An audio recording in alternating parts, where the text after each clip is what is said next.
నమస్తే అండి. ఇది పొగడబంతి పువ్వు అంటారండి, రుద్రాక్ష పువ్వు అంటాం కదా.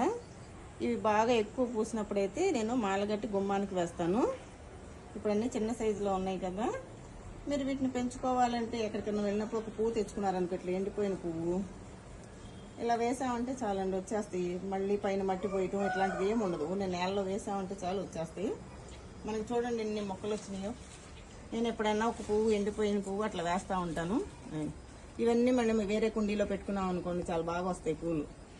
అవేమో చిన్న సైజు అండి, ఇవేమో పెద్దవి, కానీ అందంగా ఉంటాయండి మన గార్డెన్లో. ఇవి ఎప్పుడు పోస్తూనే ఉంటాయి.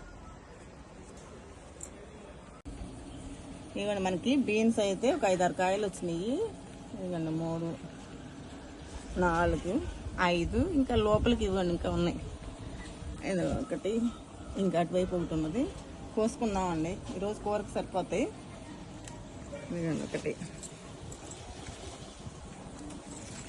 2, 3,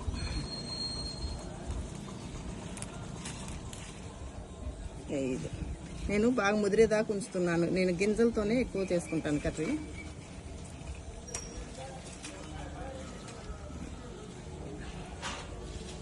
అటు కూడా ఒకటి ఉండిపోయింది. 8 కాయలు వచ్చినాయండి ఈరోజు.